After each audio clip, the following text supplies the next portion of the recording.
de Deus lá em Tiago, né? Não sei se é no capítulo 2, vai dizer que a misericórdia, ela triunfa sobre o juízo.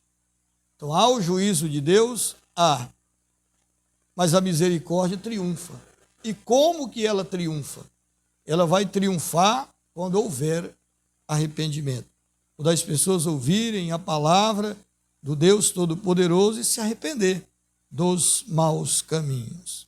Glória ao nome de Jesus. Muito bem, então no capítulo de número 21, né? Está aí a proclamação do castigo de Deus, do juízo de Deus, né? Aqui muitas pessoas conhecem esse capítulo como o capítulo ou a canção da espada, né? E outros entendem, né, como a profecia da espada de Deus. Mas nós sabemos que aqui é o juízo de Deus, né?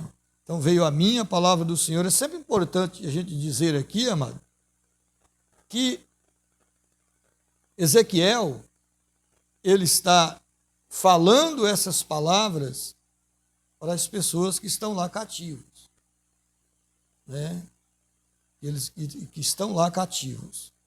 E talvez o coração das pessoas se enche, né, de alegria, talvez uma alegria passageira, né, porque evidentemente que eles vão ter que ficar 70 anos no cativeiro, mas por Nabucodonosor invadir Jerusalém, principalmente por causa de inimigos, evidentemente que eles podem achar que Nabucodonosor vai fazer com que eles voltem novamente a Jerusalém.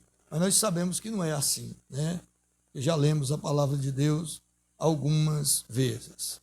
Então, ele está dizendo para os cativos, lá em Babilônia: veio a mim a palavra do Senhor dizendo: Filho do homem, dirige o rosto contra Jerusalém e derrama as tuas palavras contra os santuários e profetiza contra a terra de Israel.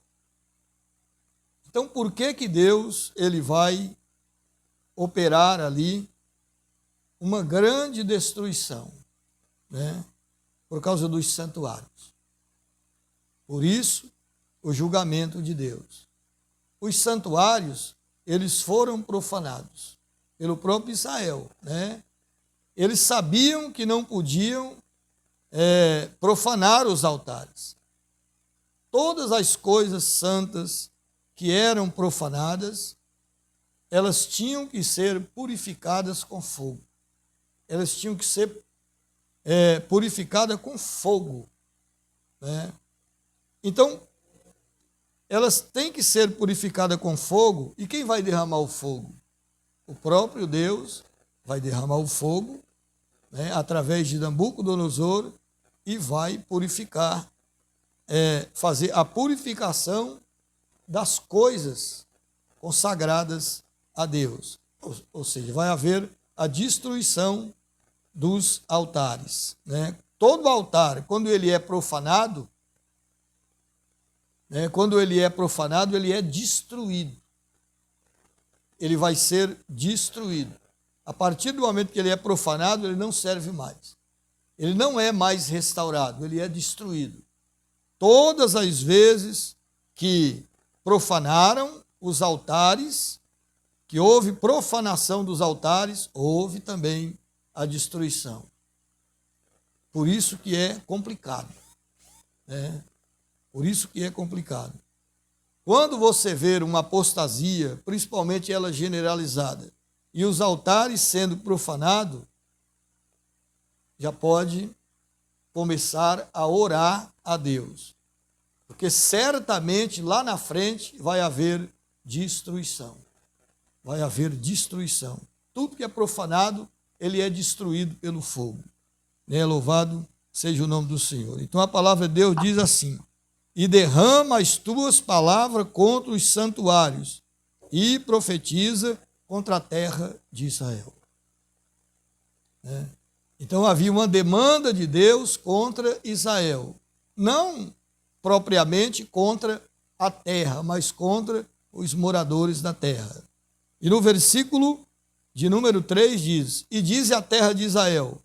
Claro que quando ele diz a terra de Israel, ele está dizendo às pessoas, para dizerem às pessoas: assim diz o Senhor, eis que sou contra ti, e tirarei a minha espada da bainha, e exterminarei do meio de ti o justo e o ímpio.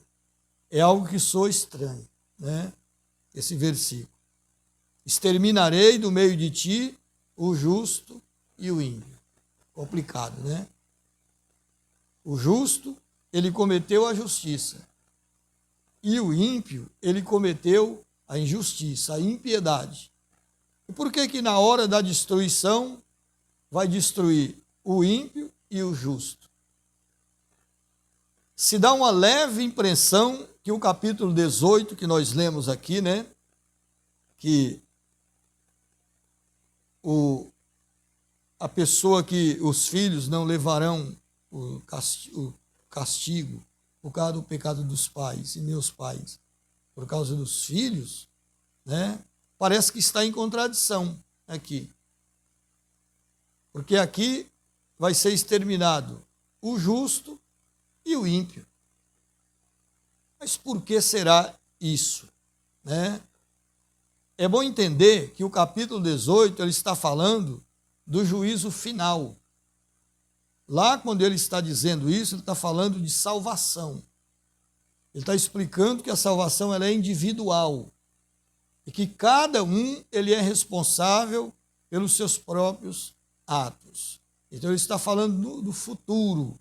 Ele está falando de algo, né, que vai acontecer no final de todas as coisas, do julgamento final. Mas quando ele diz aqui que exterminarei do meio de ti o justo e o ímpio, é um julgamento, né, temporal. É um julgamento temporal. E é um julgamento também coletivo. Então, quando um julgamento ele é coletivo, mano, e aí é que mora o perigo,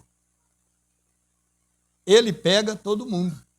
Vamos dar um exemplo, por exemplo, da pandemia. Vamos supor, e nós temos quase certeza disso, que a pandemia foi um julgamento de Deus, né? Principalmente para nós que conhecemos a palavra de Deus, dá para entender que foi um castigo de Deus, um certo juízo de Deus. E na pandemia morreu tanto justo como ímpio, né? Tanto justo como ímpio. Então existe esse problema do juízo coletivo, que vai sofrer o ímpio e o justo. Por isso que ele está dizendo aqui: tirarei a minha espada da bainha e exterminarei do meio de ti o justo e o ímpio. Isso nos leva, por exemplo, a pensar uma coisa. Ou nos levar a ser mais intercessores, principalmente pelo lugar que nós moramos, a nação, o bairro, a cidade. A orarmos mais, porque se houver um julgamento coletivo, vai sofrer nesse julgamento tanto o ímpio como o justo. Né? Louvado seja o nome do Senhor. Então, tem pessoas que dizem assim: fique tranquilo, irmão, porque na hora que Deus derramar o castigo, aquele que estiver na presença de Deus, ele não vai alcançar ele. Às vezes a pessoa fala isso porque não conhece a palavra de Deus. Nós sabemos que o justo, ele sofre as injustiças desse mundo. Se fosse assim, ele não morria, né? Ele não morre. Por exemplo, matado por um ímpio. Dá a impressão que o ímpio está triunfando sobre ele. Mas não está, porque o que Deus conta mesmo é a eternidade. Quando o justo ele morre, né, ele vai para a presença de Deus. ele vai diretamente para a presença de Deus. Ele perdeu o quê? Nada, absolutamente nada. Ele ganhou, houve um ganho para ele. Porque ele sai de um mundo cruel, cheio de injustiça, para um lugar onde mora a justiça, né? Ou seja, ele nunca mais sofrerá dano algum e, além de tudo, ele não correrá risco, não é, de ficar para trás. Nunca mais ele vai ficar para trás. Ele vai estar na presença de Deus. Então é lucro. Por isso que o apóstolo Paulo fala que viver é Cristo e morrer é lucro. Glória ao nome do Senhor Jesus. Por isso, então, quando alguém disser, né, para você que o justo ele não sofre junto com o ímpio, memorize esse versículo para você mostrar para ele que sofre sim, que quem mora aqui na terra, ele passa por sofrimento e muitas vezes, quando o castigo ele é coletivo, ele tem toda a possibilidade de sofrer junto com o ímpio. Glória ao nome do Senhor. Por isso que hei de exterminar no meio de ti o justo e o ímpio. A minha espada sairá da bainha contra toda a carne. Então, quando ele fala contra toda a carne, ele está dizendo que o juízo é coletivo. Da mesma forma, quando ele diz que vai exterminar do meio de ti o justo e o ímpio. Então, ele vai tirar a espada da bainha, né, e nunca mais voltará a ela. O que significa isso? Quando a espada está na bainha, é a paz. Não há morte, não há destruição. Tirou a espada da bainha, a guerra, a destruição. Então Deus está dizendo, tirarei a minha espada da bainha e nunca mais voltará a ela. Ou seja, vou exterminar o que aparecer pela frente. Por isso que ele vai dizer para a espada, né? Vira para a direita, vira para a esquerda, e quem você achar, extermina, né? É porque será um juízo completo, será um juízo coletivo. Quem a espada encontrar pela frente vai morrer. Isso nos leva a ser mais intercessores pelo lugar que nós moramos, né? Pela a nação, pelo bairro, pela cidade que nós moramos, louvado seja o Senhor dos Exércitos. Tu, porém, filho do homem, suspira à vista deles, e com quebrantamento dos teus lombos e com amargura. Aí é como se Deus estivesse mandando ele, tipo, encenar, né?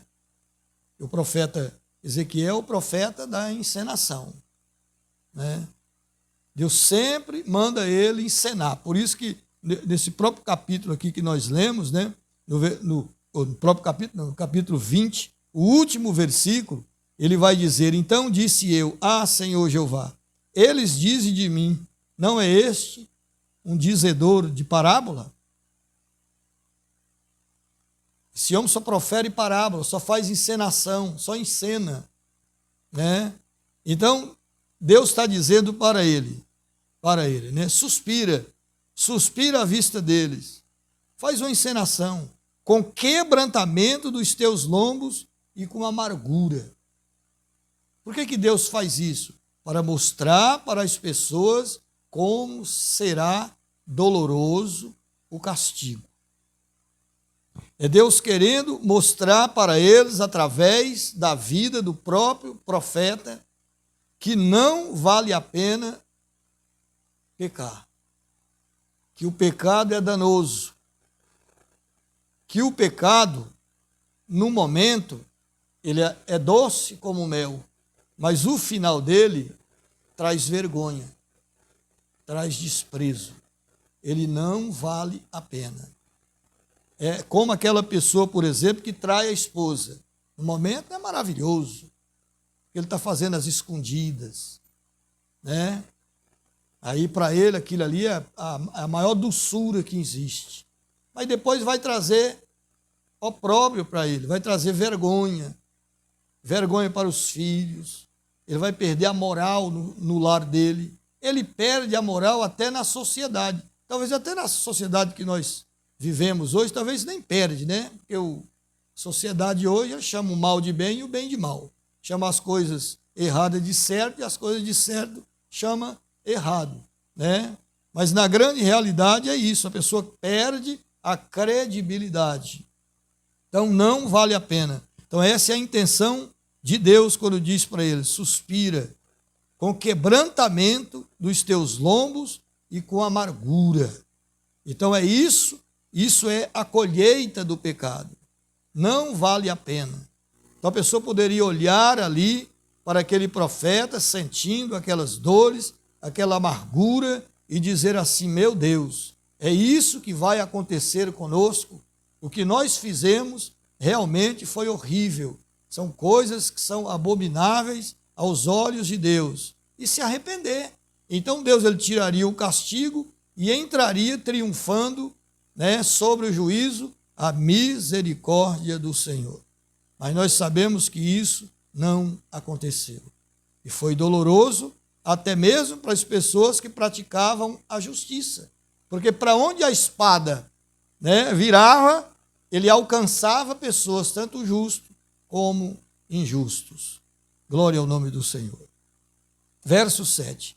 E será que, quando eles te disserem: por que suspiras tu? Dirás: por causa das novas, porque vem e todo o coração desmaiará. Por que você está suspirando? É por causa das coisas que vêm sobre Jerusalém, que vêm sobre nós, que vêm sobre o povo, que vêm sobre o povo de Deus. São coisas duras de assimilar.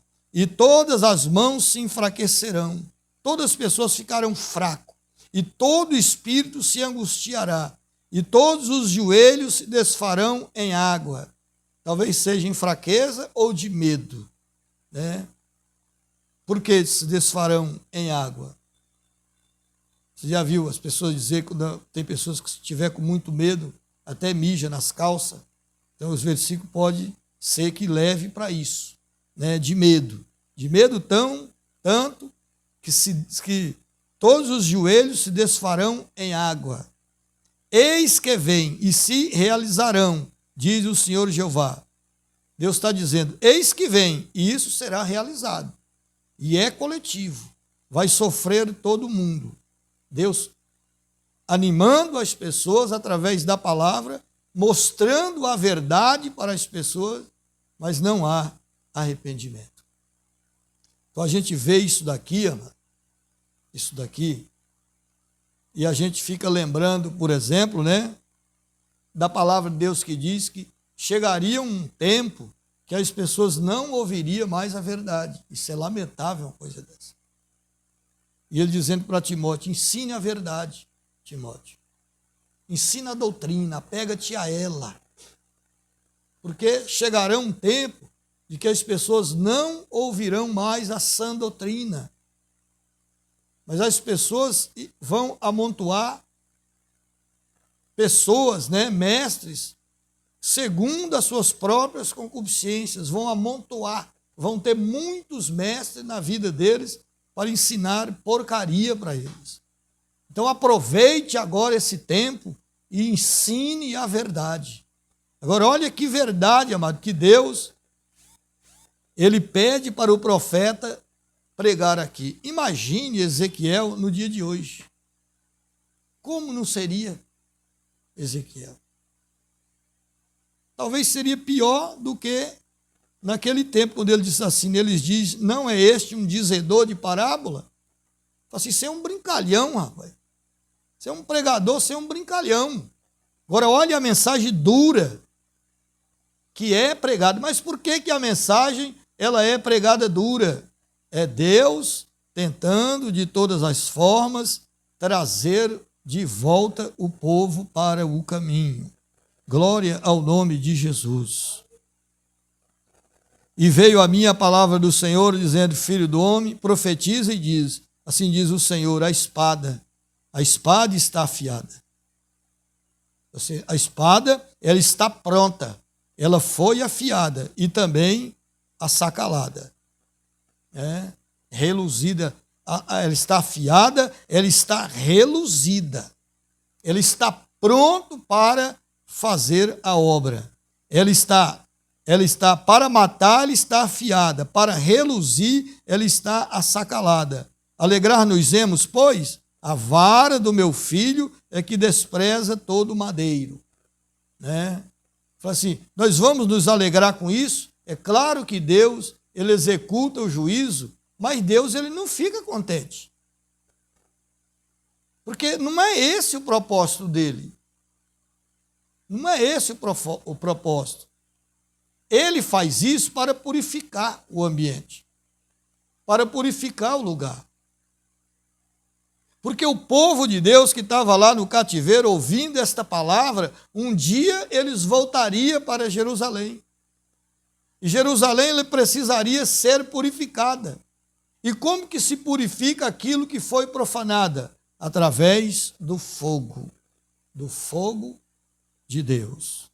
Glória ao nome do Senhor e Salvador Jesus. Para matar. Não vai causar contentamento nenhum em Deus, né? Porque Deus ele não toma prazer na morte do ímpio.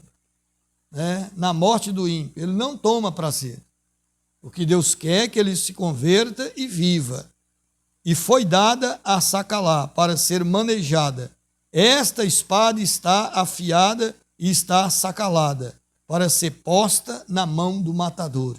Quando a Bíblia fala aqui, para ser posta na mão do matador, ele está dizendo, quem é esse matador? Nabucodonosor.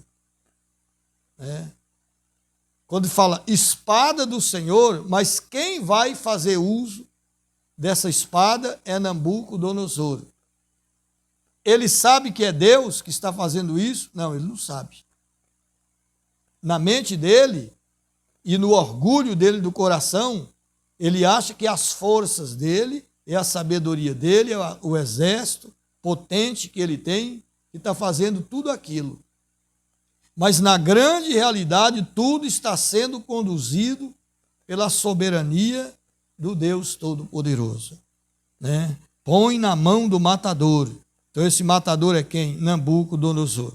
E Deus dizendo para o profeta no versículo 12, grita e geme, ó filho do homem, porque ela será contra o meu povo, contra todos os príncipes de Israel. Espantos terá o meu povo por causa da espada. Bate, pois, na tua coxa. Muitos dizem aqui que bater na coxa é sinal de vergonha, de se envergonhar. Como eu disse aqui, momentos atrás, o pecado ele traz isso. Ele traz vergonha para as pessoas. Porque, como eu disse, quando se pratica ele, parece que é bom, parece que é doce, é prazeroso. Mas depois o que ele traz é vergonha para a pessoa. Porque se faz uma prova. E que seria se não existisse a própria vara desprezadora, diz o Senhor Jeová. Tu, pois, ó filho do homem, profetiza, bate com as mãos uma na outra. Então, bate nas mãos uma nas outras, significa que a guerra vai começar. Significa que o juízo de Deus vai começar. Porque a espada está, a terceira vez se dobrará. Porque a espada, até a terceira vez se dobrará. A espada é dos atravessados, dos mortalmente feridos, e entrará neles até as recâmeras. Deus dizendo essas palavras duras para o povo. Agora é uma pena, porque palavras tão duras, amado, não entrou na mente daquelas pessoas. Não atravessou o coração daquelas, não entrou no coração daquelas pessoas. Infelizmente, Deus ele tentou de tudo. Não há como reclamar de Deus. É tanto que o livro de Ezequiel ele é tão grande, ele é tão imenso, cheia de mensagens, cheia de profecia, cheio de avisos, mas foi tudo em vão. Só não foi em vão para Deus, porque Deus, ele a palavra dele ela se cumpre, seja para o bem, seja para o mal.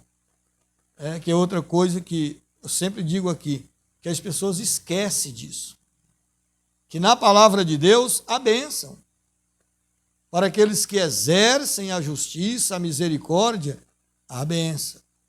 Para aqueles que ouvem a palavra de Deus, lança ela pelas costas, despreza a palavra, despreza os mensageiros. Ou quando despreza o mensageiro, está desprezando a palavra. Então essa pessoa ela vai colher o mal.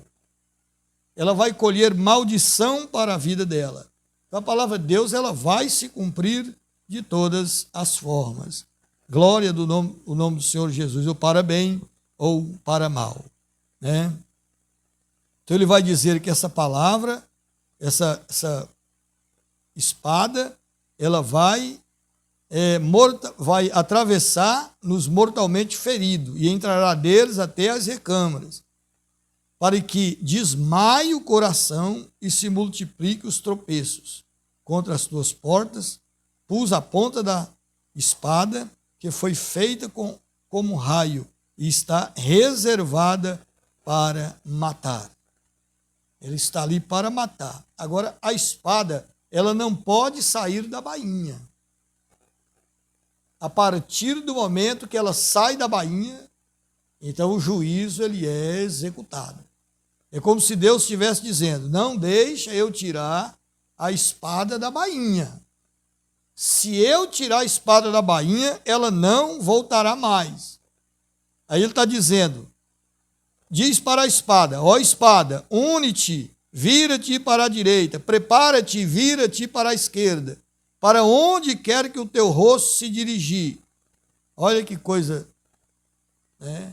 Agora, é claro que, com uma profecia dessa, o justo, ele vai sofrer junto com o ímpio.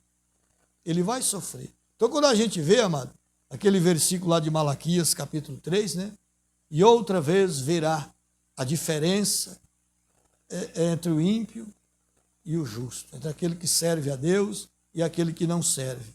Mas quando você vai ver o contexto lá do capítulo 3, vai estar falando de fogo, de purificação, e no capítulo 4 também está falando de fogo, que o ímpio dele não sobrará nem raiz e nem ramos. Agora, para o justo, né, ele será salvo. Ele saltará como o bezerro no cevadouro. Quando um bezerro está preso e se solta ele para pastar, ele salta de alegria, ele sai pulando de alegria. Eu já vi isso na roça muitas e muitas vezes, né? Glória ao nome do Senhor Jesus Cristo. Vamos aqui no versículo de número 17. Também eu baterei com as minhas mãos uma na outra e farei descansar a minha indignação. Eu, o Senhor, falei. E veio a minha palavra do Senhor dizendo, tu, pois, ó filho do homem, propõe 2 caminhos, por onde vem a espada do rei da Babilônia. Então, a gente já vê aqui, né? A Bíblia já mostra aqui, põe na mão do matador a espada. Quem é o matador? O rei da Babilônia. Por onde vem a espada do rei da Babilônia. Ambos procederão de uma mesma terra. Põe neles marcos, indicadores, como se fosse setas, placas, né? Põe-nos na entrada do caminho para a cidade. Um caminho proporás, por onde virá a espada contra Rabá dos filhos de Amon e contra Judá em Jerusalém, a fortificada. Então, Jerusalém ela se uniu com Rabá contra o rei, contra o reino de Nabucodonosor. E Deus está dizendo para ele, vê por onde começa, por qual cidade começa, se é por Rabá, dos filhos de Amon, ou se é contra Judá em Jerusalém, a fortificada. Então o que ele faz? Porque o rei de Babilônia parará na encruzilhada. Já vi pessoas dizendo assim, que ele parou aqui na encruzilhada para fazer macumbaria. Mas não é bem esse sentido, né? Tudo bem, tinha ali uma bifurcação, uma encruzilhada, e ele parou no cimo dos 2 caminhos para fazer adivinhações. aguçará as suas flechas, consultará os terafins, atentando nas entranhas. Tem tradução que vai falar aí fígado, né? Falar fígado. Atentando para os fígados. Como que era feita a adivinhação ali, né? Por que ele tinha que fazer isso? Porque a palavra ia vir para ele assim: qual cidade, ou no entendimento dele, qual cidade que eu vou destruir direito? Primeiro, né? Então eu não quero ir assim por ir, eu preciso saber por onde eu começo. Então eu preciso de um conselho, preciso de algo. Então o que eles faziam ali, né? Qual eram as práticas deles? Eles faziam tipo adivinhações. Então essa encruzilhada aqui, ó, ela era uma bifurcação. Uma entrada ia para Rabá, outra entrada para Jerusalém. Então ele quer saber para onde ele vai. Se ele quer ir para Rabá ou se quer ir destruir primeiro Jerusalém. Então ele vai fazer tipo uma adivinhação, né? A primeira adivinhação é: aguçará as suas flechas. Então, 3 adivinhações: consultará os terafins e atentando nas entranhas, para o fígado. Então o que eles faziam? Eles pegavam ali, por exemplo, 2 flechas, né? Eles pegavam 2 flechas, ou ele colocava as 2 flechas ali, e fechava o olho e escolhia uma, né? Aquela que tivesse apontada para o caminho, ele ia. Ou ele amarrava fitas, amarrava uma fita ou algo desse tipo, em alguma flecha, ou colocava um nome ali, seria uma indicação. Essa fita verde significa Rabá, amarela significa Jerusalém, e assim ia, né? É tipo jogar uma sorte. Então se jogava ali e escolhia, e ficava escolhido. Ou senão ele consultava os deuses dele, um terafins, né? Que era uma imagem de pessoas. Geralmente era imagem de pessoas. E tinha a do fígado também. O que era? Como que eles faziam com aquele fígado? Matava o animal e, através da qualidade daquele fígado, ou até mesmo da cor daquele fígado, então eles adivinhavam ali para onde eles queriam ir. E no meio dessa adivinhação, mesmo porque Deus ele estava conduzindo, é claro que ia ser escolhida Jerusalém, né? Então Deus estava ali, a Bíblia vai falar isso, né? Que mesmo ali naquelas adivinhações deles, parecia uma adivinhação, uma macumbaria ali, numa encruzilhada, enfim, né? Deus estava comandando. Deus ele estava no comando. Mas não que aquelas coisas ali são práticas de cristãos. Não é prática de cristãos, é prática de ímpio. Então Deus ele aproveitou da prática do ímpio para fazer a obra dele. Ele pegou o mal para fazer a obra dele. Para quê? Para executar o juízo sobre Jerusalém. Glória ao nome de Jesus Cristo.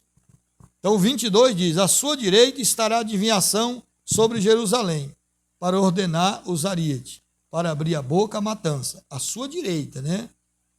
Para levantar a voz com júbilo, para pôr os aríetes contra as portas, para levantar tranqueiras, para edificar baluartes. Ele está falando dos aríetes aqui. Os aríetes eram armas grandes, com pontas, né? Com pontas grandes, justamente para furar muros, muralhas. Os muros eram muito largos e muito altos, então eles usavam esses aríetes aqui, que são armas prontas, grandes, né? O suficiente para derrubar muros. Isso será ao olho deles como adivinhação vã. Então, para eles, eram os deuses deles que estavam conduzindo eles na adivinhação, pois foram ajuramentados com juramento entre eles. Mas ele se lembrará da maldade, para que sejam apanhados. Portanto, assim diz o Senhor Jeová: visto que me fazeis lembrar da vossa maldade, descobrindo-se as vossas prevaricações, aparecendo os vossos pecados em todos os vossos atos, e visto que viestes em memória sereis apanhados na mão. E tu, ó profano e ímpio príncipe de Israel, ele está falando de Zedequias, cujo dia virá no tempo da extrema maldade. Assim diz o Senhor Jeová: tira o diadema e levanta a coroa. Essa não será a mesma. Exalta o humilde e humilha o soberbo.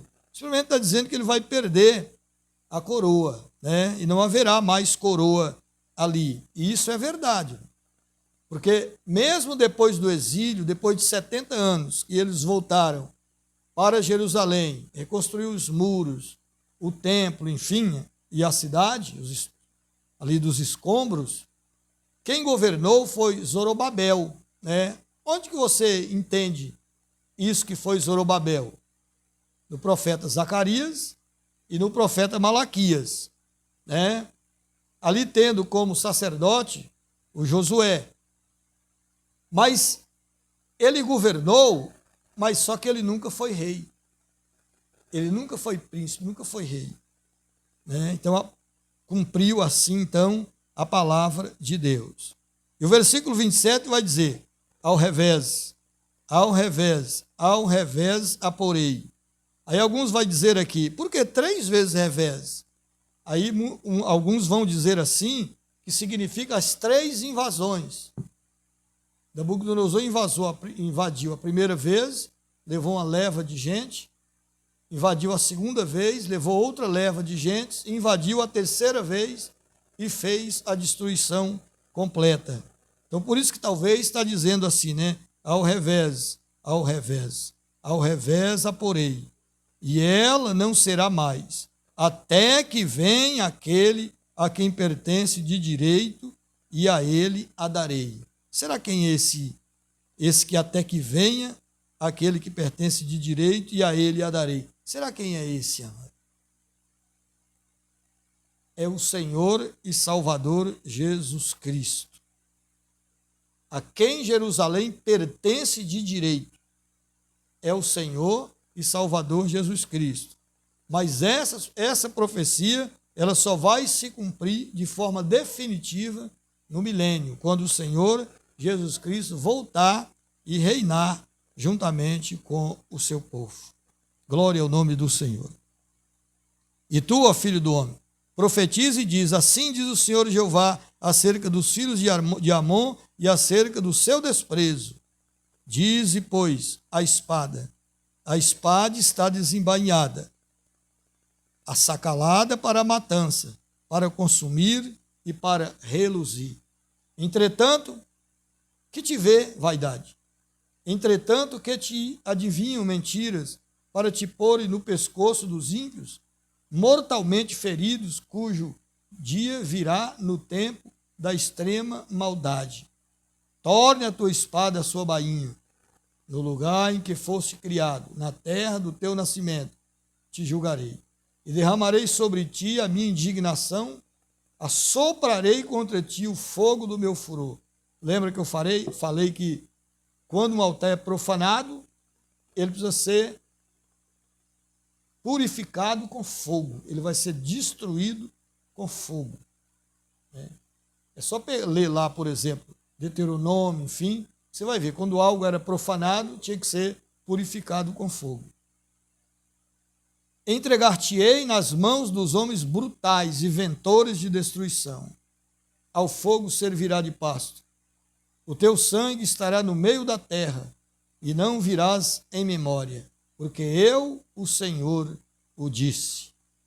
Então, quando a Bíblia fala, eu, o Senhor, o disse, é porque o juízo, certamente, seria executado ali, né? As pessoas não ouviriam a palavra de Deus e não tinha mais jeito. O juízo, certamente, ele seria executado. Mas mesmo assim, no juízo, a obra de Deus, ela seria feita em meio a uma grande destruição, mas Deus, ele não é só misericórdia, Deus também é justo, Deus é juízo. E onde está o pecado, ele vai punir o pecado. Isso serve de alerta para mim e para você. Existem muitos momentos, né? A maioria dos momentos de pecado é prazeroso. Quando você vê algo muito prazeroso de fazer, que leva a pessoa quase ao êxtase, tome cuidado. Porque o pecado, ele leva a pessoa a esse prazer. É maravilhoso ali no momento, mas é algo, amado, que não vai valer a pena. Não vai valer a pena. Então não caia nessa, viva na presença do Senhor, ouve os alertas de Deus. Nós estamos vivendo no tempo do fim. São muitas coisas acontecendo ao mesmo tempo. Mais um pouquinho de tempo, aquele que há de vir virá, e não tardará. E o justo, ele precisa viver da fé. Ele não pode recuar, porque se ele recuar, Deus não terá mais prazer nele. Mas o apóstolo Paulo faz um alerta: nós não somos daqueles que recuam para a perdição, mas daqueles que permanecem para a conservação da alma. Louvado seja o nome do Senhor. Então nós temos que viver na religião certa. Qual que é a religião certa? Religião pura, imaculada para com Deus é esta: visitar órfãos e viúvas, que são pessoas desamparadas, e apartar-se da corrupção do mundo. Deixa a corrupção do mundo de lado. Siga a justiça de Deus para o seu bem, para o nosso bem. Glória ao nome do Senhor. Muito bem, então, o ensinamento de terça-feira é as abominações de Jerusalém, capítulo de número 22. Então, o profeta Ezequiel, amado, a mensagem dele é quase toda assim. Mensagens de repreensão, porque as pessoas precisavam ser repreendidas. Precisavam ser repreendidas. Não há palavras de conforto aqui. A palavra de conforto é: você quer conforto? Então obedeça a palavra de Deus. Essa é a única saída, não tem jeito. Então, para nós também é da mesma forma. Se quisermos continuar tendo o conforto de Deus na nossa vida, a proteção de Deus na nossa vida, a graça de Deus na nossa vida, obedeça a palavra do Senhor. Reconheça os erros, reconheça as faltas, reconheça que é merecedor de repreensão. A repreensão, ela é boa. Ela é boa. Ela não parece ser boa agora, não parece ser boa no momento, mas depois ela é boa. Porque ao exercitar a palavra de Deus na nossa vida, ela vai produzir fruto pacífico, moderado, quando for exercitado por ela. Glória ao nome de Jesus.